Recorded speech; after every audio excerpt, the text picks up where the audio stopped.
Welcome to episode 173 at the Left Behind Game Club. This week, we play Super Mario Odyssey. Let's get right into it. Woohoo! You're listening to the Left Behind Game Club.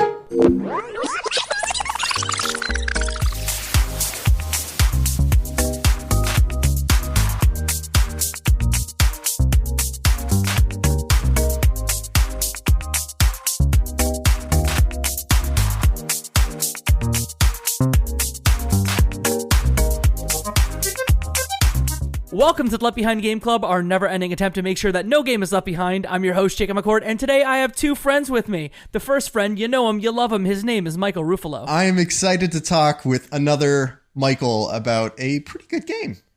Oh. The second Michael in our Michael sandwich is a friend that we've had for a long time from Bits of Time. Michael Berger, hello! Hello. Thanks for having me. No, we've been friends for a very long time on the internet, and this is the first time we've done content together, so... please tell us about Bits of Time, tell us about the show you did before that, and tell us how Matt, a.k.a. Stormageddon, fits into all of this. I forgot about it. Yeah, so my older brother and I have done two podcasts now. The first one was Games Gone, and that was basically a memory forum podcast where we broke down a game and talked about our memories. That ended, then COVID happens and all that jazz. I was supposed to be in Japan, but that obviously got canceled, and so I started Bits of Time with my older brother.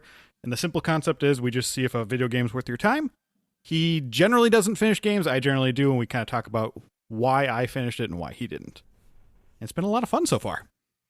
You guys do a lot of YouTube content too, right? Yes, we do. So our YouTube channel is growing. So that's very exciting. And that one, that's a bunch of lists, Xbox content that he usually does and random stuff here and there. And Matt. I think go for a good reco is after this... Y'all did a piece of content about Super Mario Odyssey, correct? We did. Tell us about that and why people should listen to it immediately after this. So that'll be an interesting thing because my older brother is generally not the Mario guy. So it'll be a good kind of gateway into it. I love Mario, as you'll find out, I'm sure, soon. And that was the last episode of Season 3. We are working on Season 4 content right now. Love it. We will link all of your stuff in the notes, and then we will also link in the resources in the notes the specific Super Mario Odyssey episode. So if you want a place to start, there's one, but there's tons of great stuff in the feed, so check that out. Michael, thank you for being here. Speaking of Mario, I think we should put you through the Gauntlet. Oh, wow. Michael's throwing the Gauntlet out there. Are we doing the Gauntlet? Jacob, can I get a boing? I thought you were going to get a, yeah. All right, Michael, we are going to ask you some questions. Okay. We didn't prep you for this. Yeah, all we're looking for, first thing that comes to mind, okay? Okay. Don't overthink it. Just let us know. This is to give everyone a little bit of context on you beyond what you've done and what you're working on. Okay, so, Jacob, hit the gong for me. Gong! All right, the Gauntlet begins.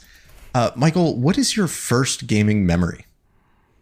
Playing Super Mario Brothers on the NES at my house. My dad brought that home. Awesome. What game have you spent the most amount of time playing? Oh, probably the original StarCraft or Halo. And how much time do you think you've put into that? At least 500 hours, probably. Okay. All right. Have you ever called in sick or pretended to be sick so you could play more video games? I don't believe I have. Wow. So my memory's This man's going, so responsible. This man's so responsible. Who is the superior Mario brother? Mario or Luigi? Mario. You know, we accept wrong answers here. That's totally okay. Great answer, Michael. I knew I loved you for a reason. Short King. You know what? We're gonna end the Gauntlet right there. Michael, thank you for playing. Thank you for playing. No, keep going. We have two other questions. The second to last question is, what is your favorite console generation? Oh, I really love the Switch. Ooh. Yeah, I think I'm going to go with this one right now. The Switch. Wow. It's never been a better time to be a gamer. And I love my retro games. So you can get retro games on Switch too? Yeah, exactly. And the most blasphemous question that we have. What is your most controversial gaming opinion? The one that will get fucking nerds with spoons coming at you. Trying to cut you. Oh, Halo 4's campaign was actually good. Wow! That's a bad opinion. Well done. Thank you. Do you remember what the enemies were called in that? Because I don't. No. The Prometheans, Yeah, that sounds Great campaign. I think. And that is the Gauntlet. You survived. Well done, Michael. Thank you. A few pieces of housekeeping before we get into this game. If you like the show, you like this episode, do us a couple favors. Give us a review on your podcasting platform of choice. 5 stars only. If it's 4 stars, we don't want it. Send this podcast to a friend because that's how people hear about podcasts. And make sure to follow us on Twitter at Left Behind Club and find our Discord at leftbehindgame.club/Discord. Today's game is Super Mario Odyssey, developed by Nintendo EPD, published by Nintendo on Nintendo Switch on October 27th, 2017. We start this show with our one-sentence pitch called the Fast Pitch. So who wants to give their one-sentence pitch of this video game first? Michael, I call upon you because you've not been on our show in a while. Sorry, Michael Ruffalo. Oh, no. I was like, oh no, which Michael? Yeah. Yeah. This is Mario Galaxy with less ideas. Wow, here we go. Okay. Other Michael. This is the true spiritual successor to Super Mario 64. Oh. This is the second best 3D Super Mario platformer beyond Super Mario Galaxy.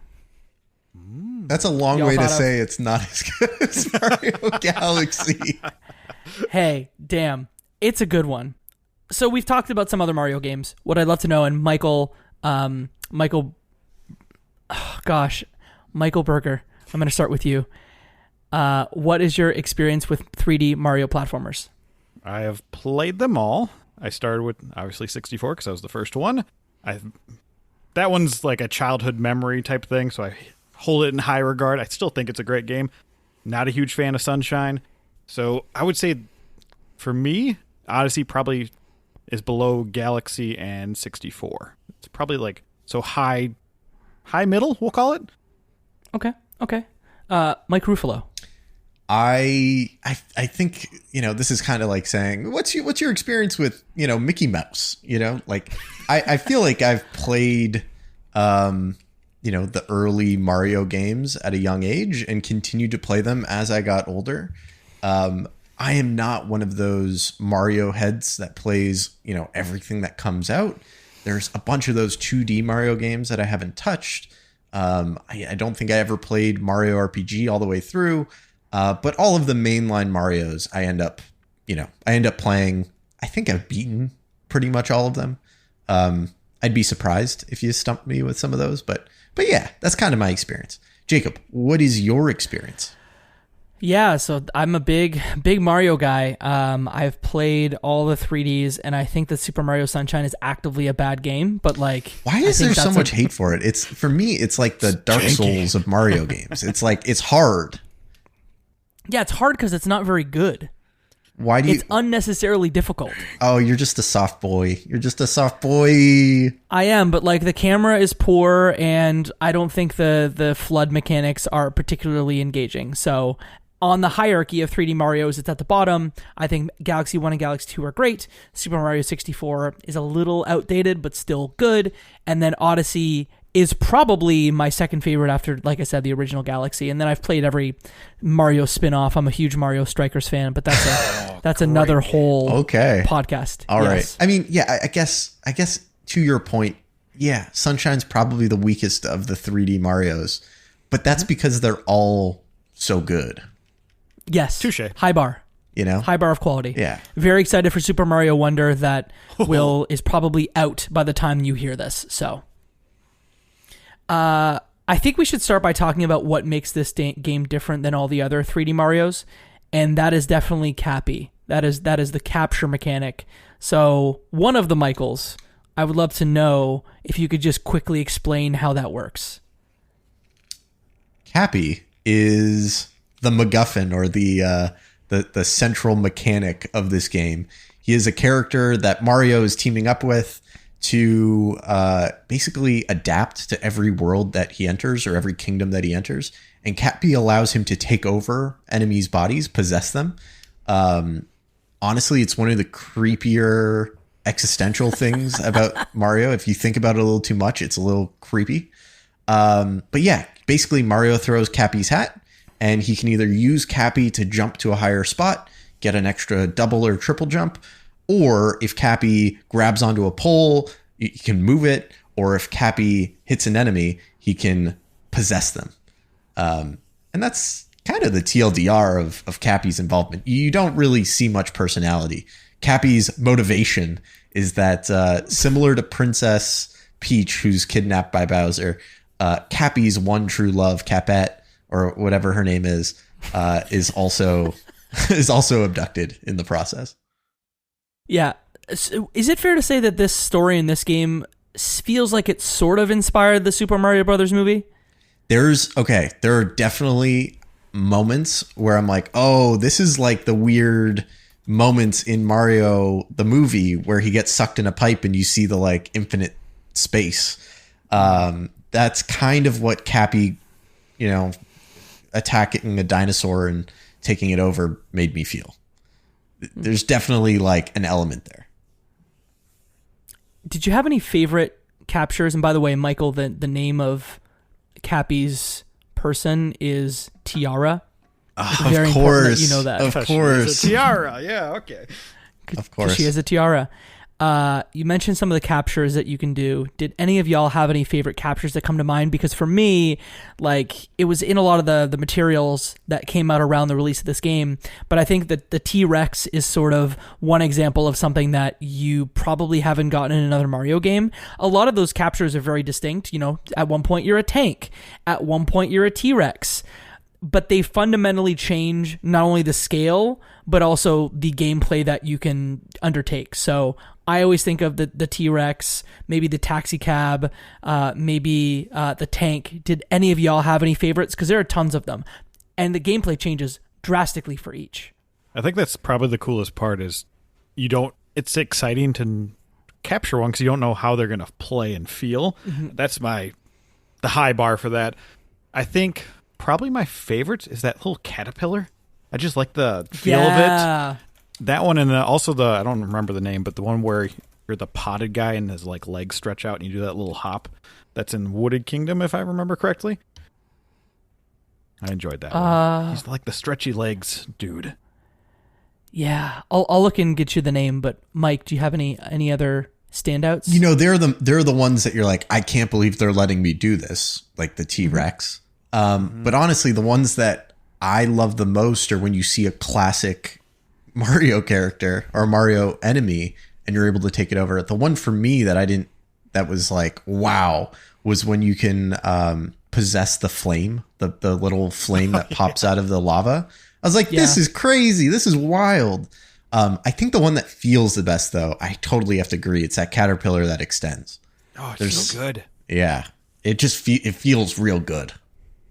And I think the octopus. Yeah, they don't overstay their welcome too. You move on from enemies. I think that was a smart choice.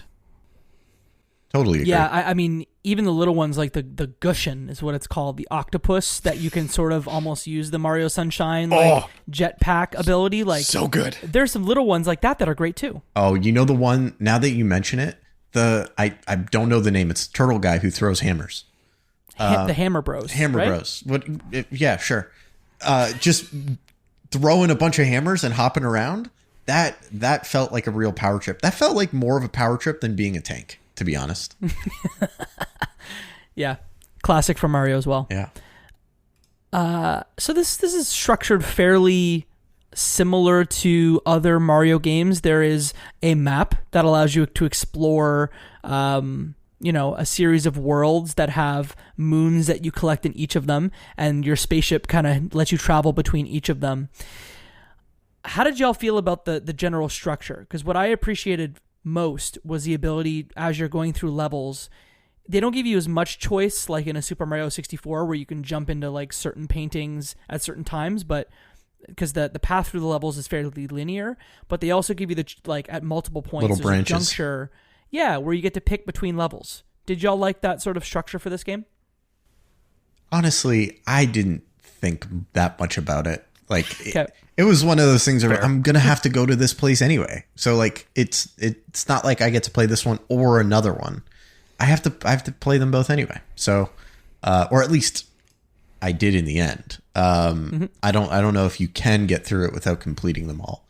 But yeah, it didn't really mean much to me that it's like, oh, do you want to do the ice one or do you want to do the forest one? True. There isn't too much choice. At least they give it to you. I do think this is inferior to Galaxy and 64's total freedom. I wouldn't say total Totally freedom. with you. Yeah, I hope the next one goes back to that. I don't know if they will. That might be... They've tried it enough that I think they want to do something different. And this was different. This is kind of a hybrid between the two of them. Mm-hmm.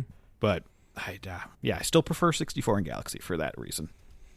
I think whatever freedom that you may lose in choosing what levels you want to go to next, I think the freedom that you get and the amount of moons that you can collect within each level was actually almost my favorite part. That you are basically, because again, I'm a baby gamer, and I just like the dopamine hits that I get when playing. Yeah. And you are basically tripping over moons. Like you at some really point, are. I feel like you move forward and you get a moon. Dude, that's exactly how I felt. But I felt it's so many points with this game bored because I didn't feel like I had to work or think much to get a moon. Like I just felt like, oh yeah, like this is a simple little puzzle. I do this, do, and then I'm done. You know, and I always had way more moons than I needed. And I think part of that was I just like poking around, you know, where I did have fun was kind of poking around and seeing all the little hidden nooks and crannies in the levels that they give you. But I also never felt like the worlds or the kingdoms that we were in were actually that big, you know? So it also felt, yeah, just generally bored for a chunk of it. Do you feel like you needed another incentive to explore then? Because it seems like the moons weren't enough. Was the purple coins and outfits enough for you, or do you needed something else? Honestly, I think the outfits ended up doing it for me. I spent so much time just getting all the coins I could so I could buy every outfit. And I don't think I got every outfit in the end, but I got most of them. But yeah, just generally the game overall felt very, very easy. And that turned me off. I think what I felt is like, sure, because imagine that you need 20 moons to get out of a level, and that's essentially what powers your ship to be able to move from level to level. I think getting like the first 10 or 12 was always easy. You could basically just go through the level, and sometimes they were just, you know, in a platform that was a little far away, or you'd have to climb something or do a very simple puzzle. But it was, to me, like the last 30% of moons, at least in my baby gamer loves easy things difficulty, those would take a little bit of, not a ton, but a little bit of elbow grease to get. And that's what I appreciated, is like I got rewarded by just exploring the level, and then I'd have to do just the tiniest bit of digging to get that last 20 or 30% of moons. And I feel like we have to remember that it's geared towards children, so that makes sense, starting that up and, you know, that difficulty ramp towards the end, because the end moons are pretty darn difficult. There's this one where you have to like long jump perfectly like 12 times in a row. It was very frustrating, but I did it. See, those are the ones that for me, I'm like, oh, this is not the type of difficult that I'm looking for, right? Like I want a puzzle that I really have to sit down and, you know, figure out. But yeah, it was hard for me to throw stones at it while I was playing, because I was like, yeah, like if I was a 7 or 8-year-old kid that was picking this up, I don't know that you can hop from wall to wall to wall all the way up. I don't know that, you know, this mechanic exists yet. But for me, as someone coming to this with a lifetime of Mario experience, you know, hiding a star behind a basic mechanic, or a mechanic that I've had a lifetime to learn, felt just way too easy. Agreed. I think the problem with that too is some of the kingdoms are kind of lackluster, and I think the standout ones are really good, but there is some kind of mediocre ones, and getting through those makes it harder because you need a lot of moons. At least you can find them quickly, though. Would love to find out your kind of standout levels. Think about it. Well, I tell you that New Donk City is probably one of the best Mario worlds that has ever been crafted. I disagree. Mike, go. I Use disagree. words. Yeah. Defend. So I had heard a bunch of new Donk stuff, right? Like going into this. The marketing hype cycle was real. And so I got to new Donk and everything felt a little lifeless. The people were okay. First, I have to say it was very, very weird and surreal to be Mario talking to normal-ish humans. You know, Okay. like that was a bit of a, head spinner. But yeah, I just didn't find like jumping across rooftops to be that interesting. I didn't find the like Cappy on the spring to spring yourself up a building that interesting. It fell so flat for me at so many points that I was like, I just want to get past this. And it's only when you get to the end of New Donk, right, where they have maybe the best moment, I think, of any Mario game I've ever played, that I was like, oh, now I get why people speak so highly of this. But when I'm looking at my experience in New Donk, I was like, oh yeah, like 80-90% of this I was not loving, didn't enjoy, didn't find that great. It was just you just happened to cap it with the best thing that I've ever experienced in a Mario game ever. Like I sat there, I teared up, I cried. Like it was just an amazing gut punch of nostalgia and emotion, and it was perfect. Like I couldn't imagine a better way to cap that off.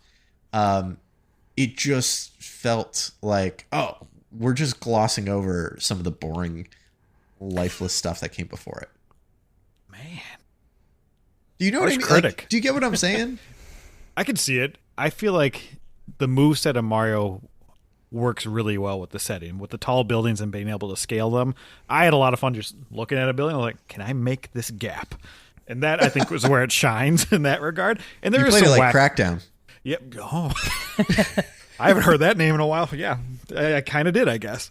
And I do like that there's such oddities. You can become the sewer grate or, the taxi in this part. And obviously, yeah, people do hone in on the celebration of Mario in this part because it is really, really good. But I think for me, like, go ahead, Michael, keep going. Yeah, I just want to say I am a fan of the Metro Kingdom. Yeah, I think for me it was that this felt like my first open world sort of thing. Like it clearly was pretty contained, and it almost felt like the Little Tykes version of like what you would get in Spider-Man or Crackdown or something like that. And the street level may have felt a little sparse in parts, like when you're on the street and there's just like a single taxi cab going through the street. But it was when you got into the parks and the buildings and the sewers and up top and to the construction yard, like that's sort of when it felt a lot more vibrant. And just like the music was fantastic, whether whether it was sung or not. The jazz music that you got in this level was fantastic. The jazz was fun. The jazz was definitely fun.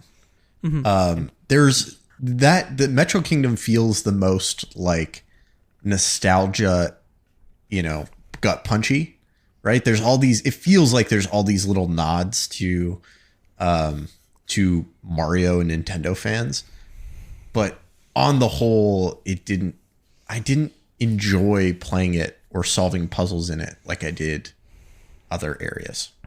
You get chased by a T-Rex. What's not on a moped? It's great. That you make a compelling point. You really do. Did y'all have any other standouts beside New Donk City that you love to talk about? I really liked Wooded Kingdom, mainly because I think it has one of the best songs in the OST. Yo, they made surf rock, right? It's so good.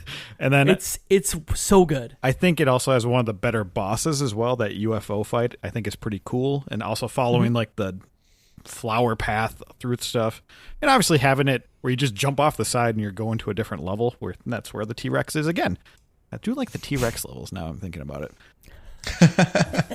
I love the aesthetic of the Sand Kingdom.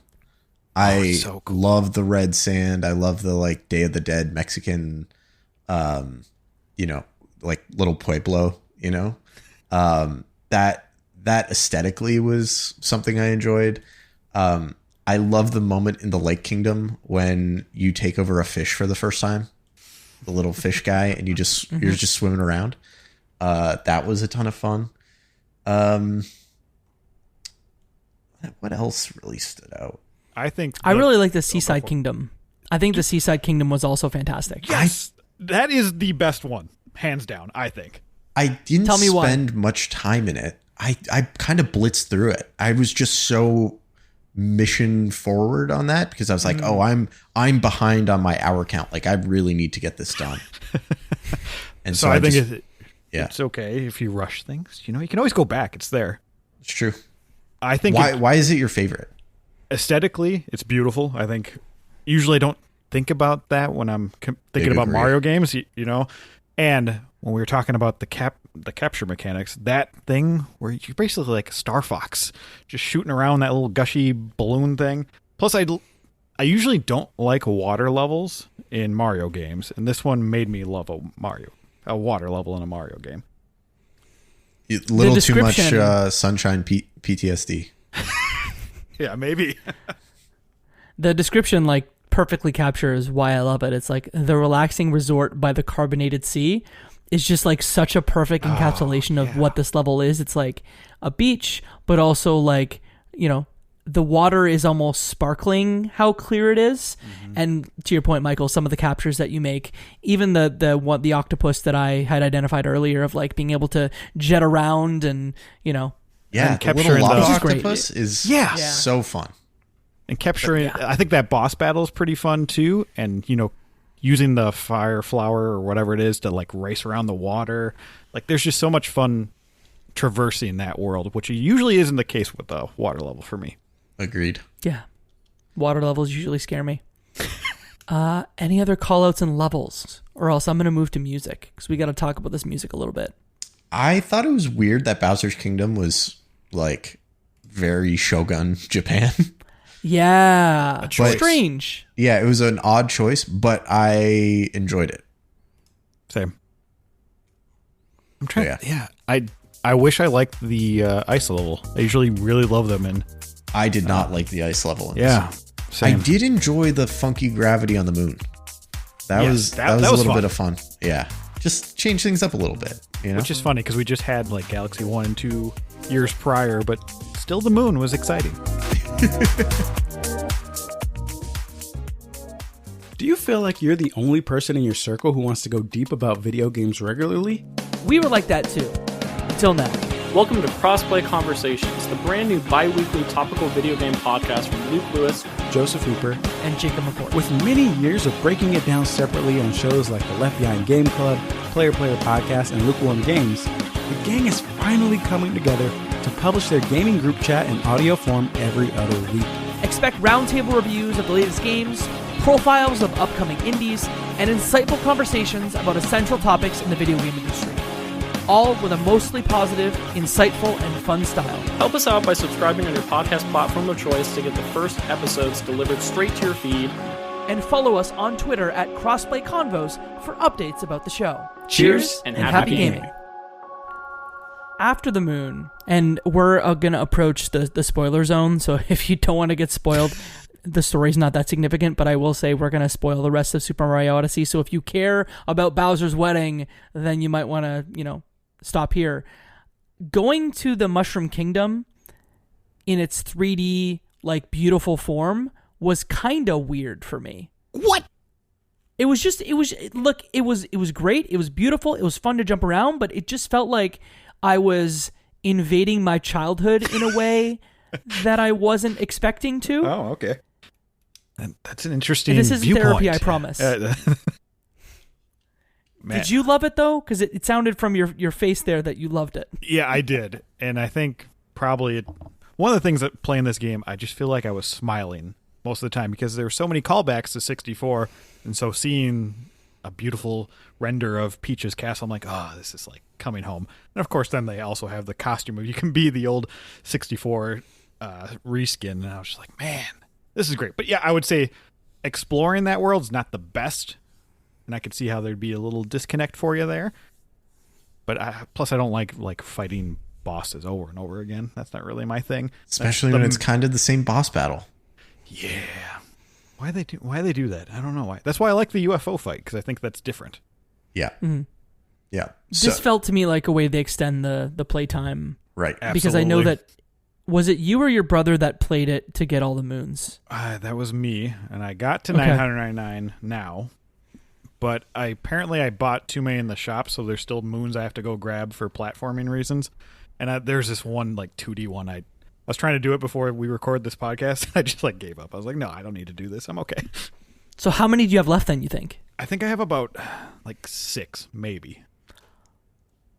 And so explain to folks that because for me and I assume Michael too, Michael Ruffalo, we went through and sort of picked up some after we had completed the story, but sort of ended there. Can you explain what you get at certain milestones? Because there are a couple different milestones when you get certain moon counts. Yeah, so it unlocks 2 different stages towards the end. One is a boss rush thing, which not my favorite thing again. There's darker side of moon or dark moon, and then darker side of moon. Darker side of the moon's the final challenge. And I got to the very end and died. And I just gave up on that too.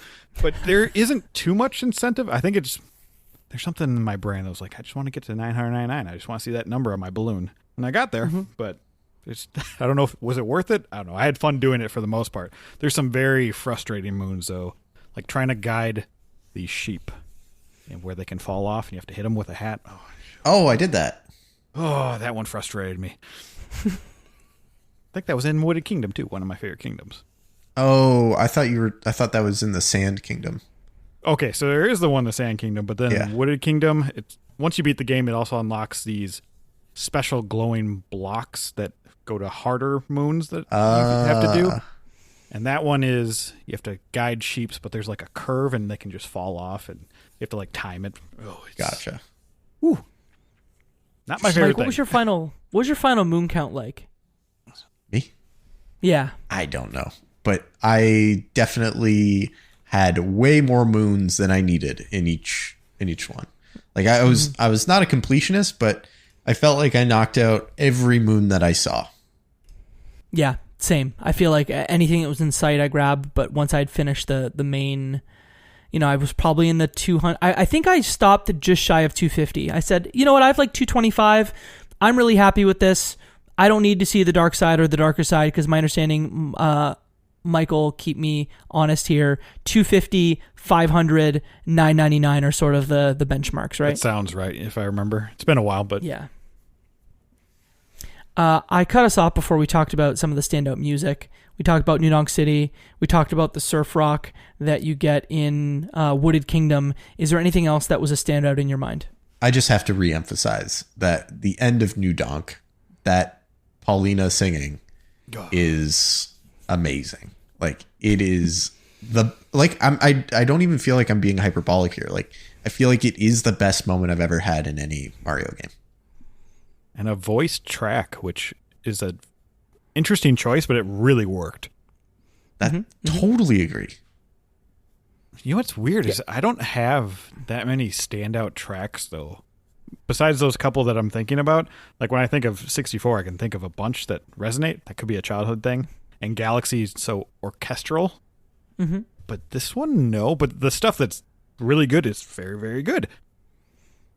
Yeah, but to your point, there's only so much of it, and it's not orchestral. It's not, stuff from our childhood.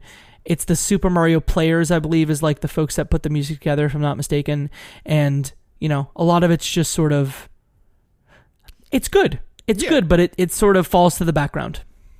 Which, I guess... is not a problem, but usually when I think of Mario games, the music is pretty top tier, and I didn't feel that with this one. But also, I think it worked well for the kingdoms that they picked. Mm-hmm. Oh, speaking of which, is there a kingdom that you would want to have in this game that they didn't go to? A certain level style or something like that. I'm just throwing it out there. I'm sorry. No, I miss the Galaxy... circular globe stuff, and I know that's like kind of unfair for me because they're not the same games, but I think a lot about those levels in Ratchet and Clank and those levels in Mario when you get the sort of planetoid levels. And part of me wishes that we would have gotten just like a small return to form there in the main game of those planetoid style levels. But I mean, leaves us open for Super Mario Galaxy 3 someday. Never going to happen, but I want it to. Never. They'll give me something I don't want. Mario gets high on some sort of mushroom flower. It was wild because this game, I was expecting it to feel bigger and more expansive than Galaxy, you know? And it just didn't. Like, Galaxy felt huge. It felt like infinite possibilities. And this did not strike me in that same way. And it felt like, in the way that Galaxy's innovation was, you know, these little planetoid levels and, you know, a unique spin everywhere you go. This one felt like, oh, you know what we're going to do? You're going to play some of this level in 3D. You're going to play some of this level in 2D.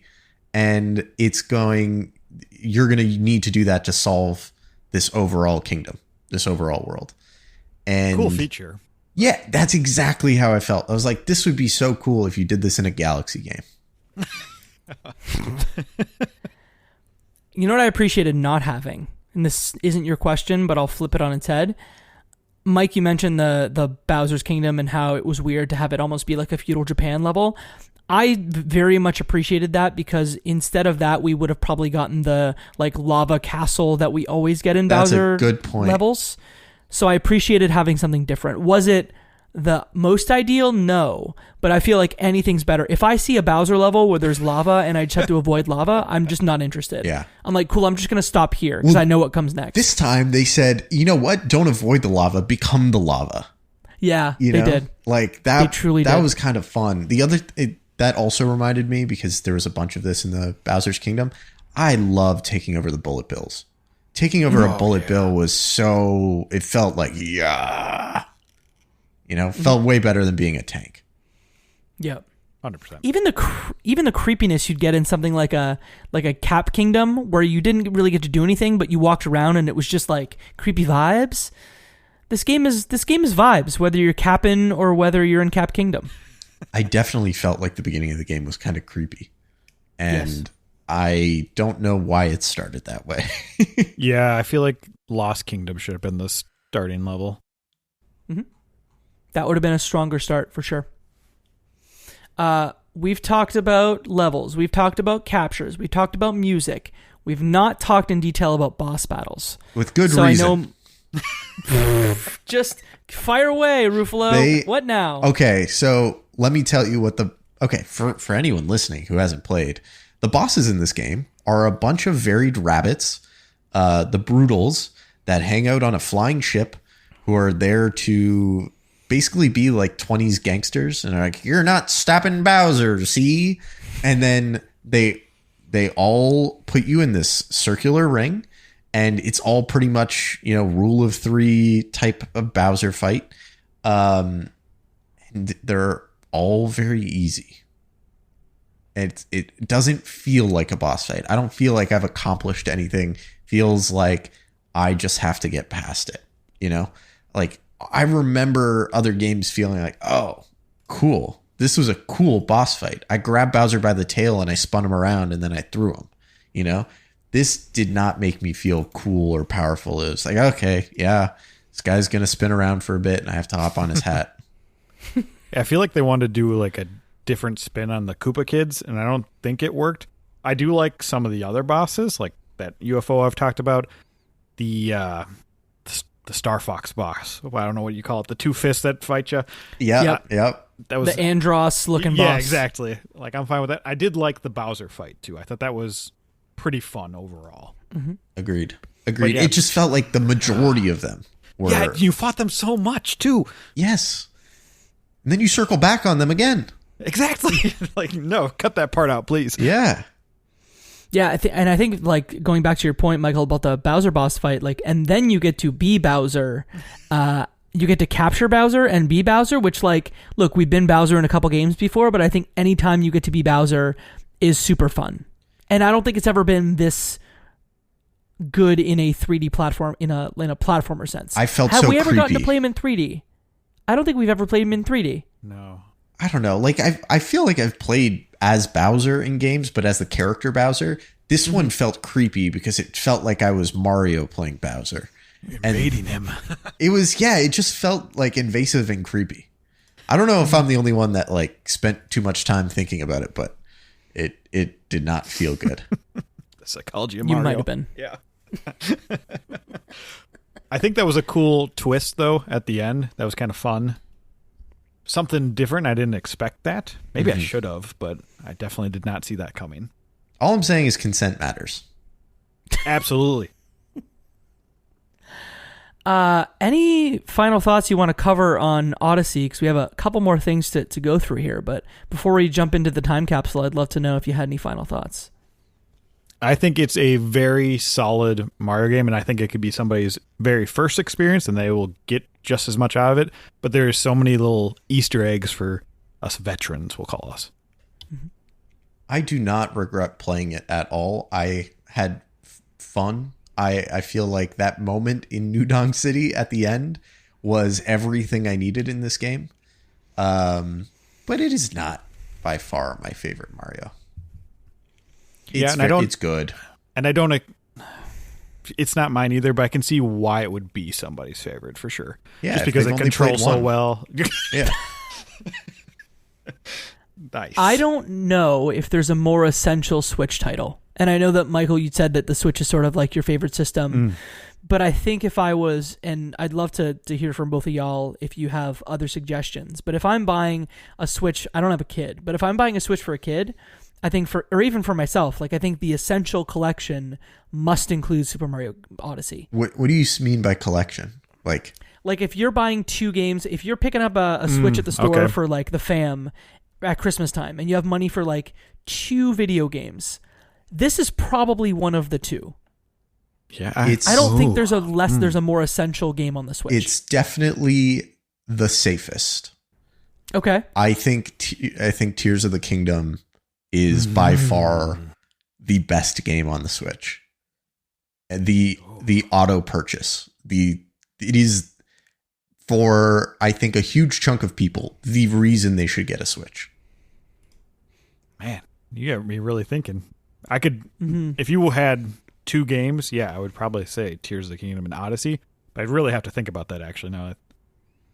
Okay, let's make it 3 and let's leave people with like the essential Switch collection. What we're saying, Michael, is we should continue to extend the number of games until Mario Odyssey is definitely a buy within it. Oh, I would probably say Fire Emblem 3 Houses for me, if you like the strategy RPGs. I love that game. Man, I'm trying to think of 13 Sentinels Aegis Rim, but that's also not on. It's on Switch and PS4, but that is. I think to Jacob's point, there, like I bought 2 games when I bought Tears of the Kingdom because there was a buy one get one or buy one get one 50% off or something like that, and the second game was Mario Odyssey. It was. Wait, so you it got was it a no-brainer. much later? Okay. Oh yeah. Like I said, I bought it. I bought it earlier this year. That's pretty wild. So when did you get a Switch? Shortly after launch. So you obviously picked up Breath of the Wild like everybody else. Exactly. Yeah. Played Breath of the Wild and didn't play a whole lot after that. But there's more stuff now to play. For a while, the Switch was really an indie machine, I think. Mm-hmm. And now there's a Steam Deck for that. Exactly. I think I'll just quickly say I think mine would probably be Odyssey, then Breath of the Wild or Tears of the Kingdom, and then a multiplayer game, which is either Mario Kart, Smash, or Mario Party. Not the one that you need Joy-Cons to play. Superstars, the good one, not the bad one. Absolutely. Yep. Yeah, you make a good point, Jacob. Smash Ultimate is maybe an auto buy. Like, if you want 2 games, Tears of the Kingdom as the best solo experience that you can just find infinite depth in, and then Smash Ultimate as the perfect party game, like, and you can even play that solo too. There's a bunch of solo stuff within it. But we're not talking about that. We're talking about this second or third tier Mario game.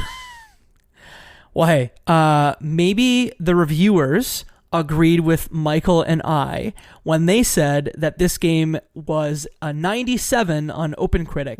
98% of critics recommended it, and here's a few quotes from the press.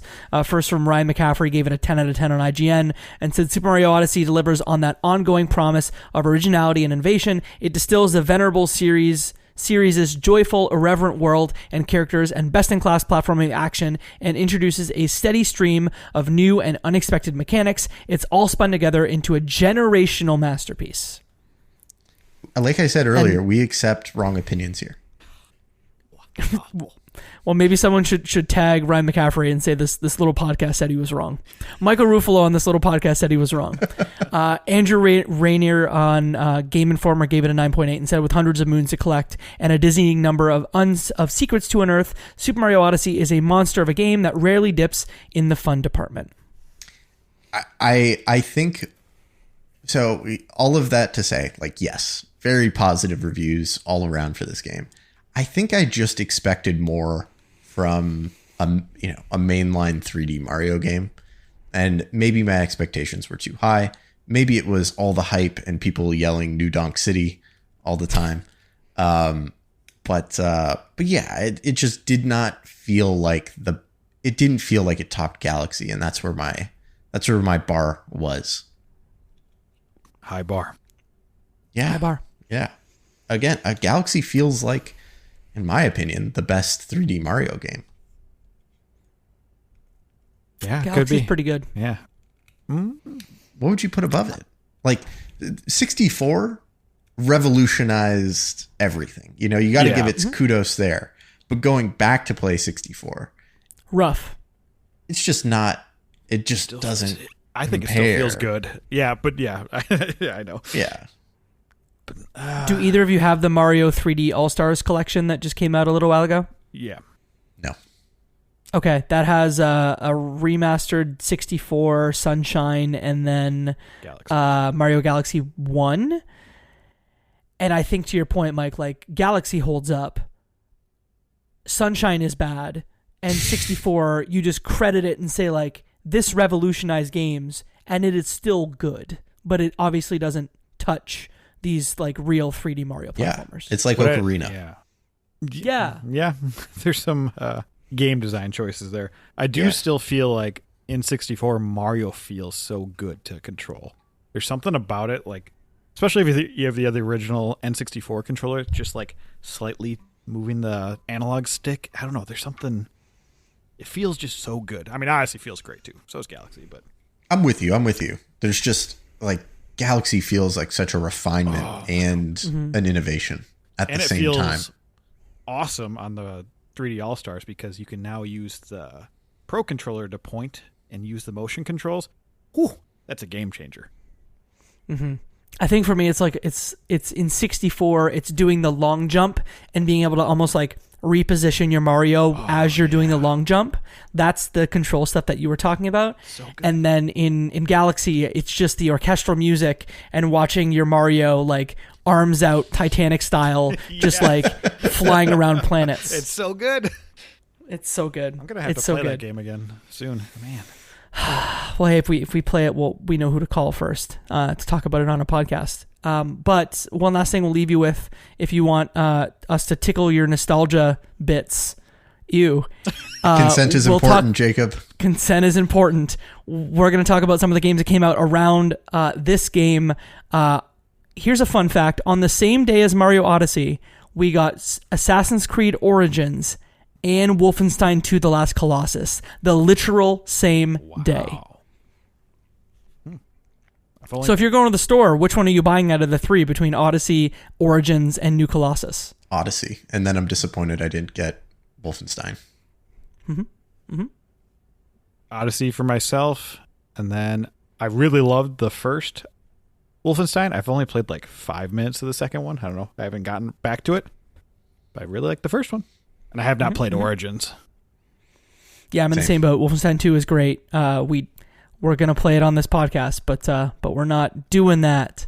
And Origins is just a game that I don't have the hours for. Too many Assassin's Creed games, too many hours. That's why I'm excited for Mirage. And if you, listener, are upset that we're not playing Wolfenstein 2 on the podcast, DM Jacob. Tell him that he sucks. Tell him that it's his fault.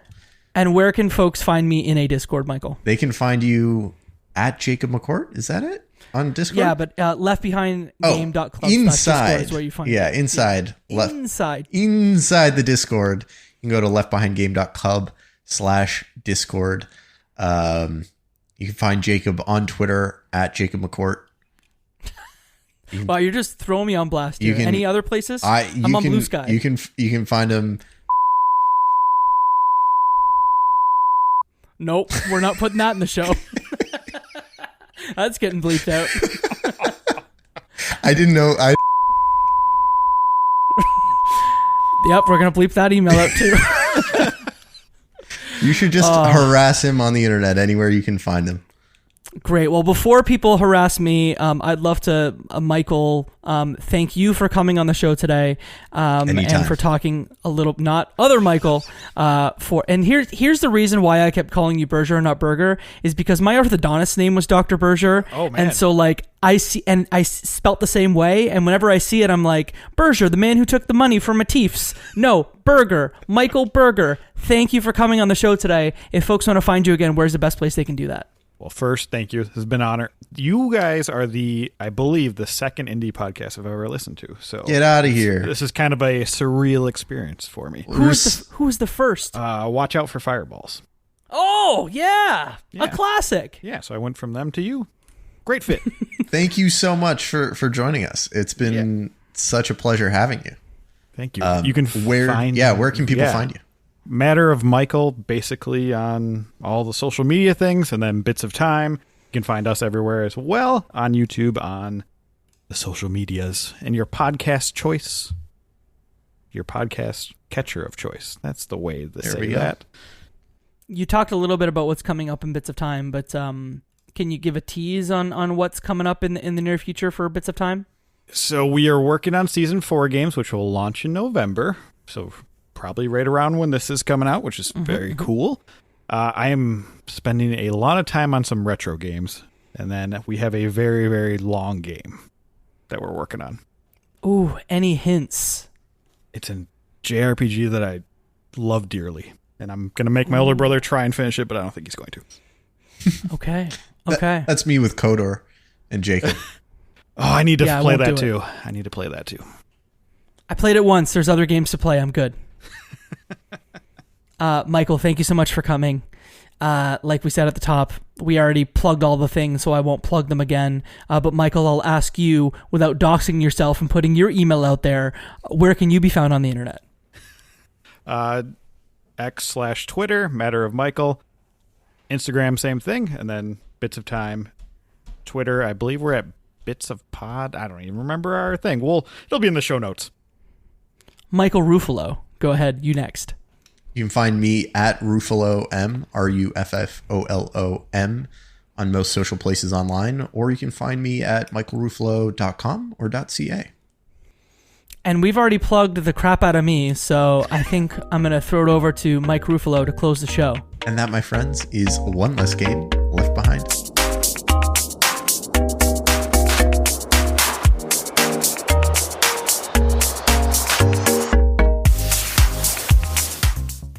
Video games are a unique medium. They can tell stories, Immerse us in strange, fantastic worlds. blur the very boundaries of our reality.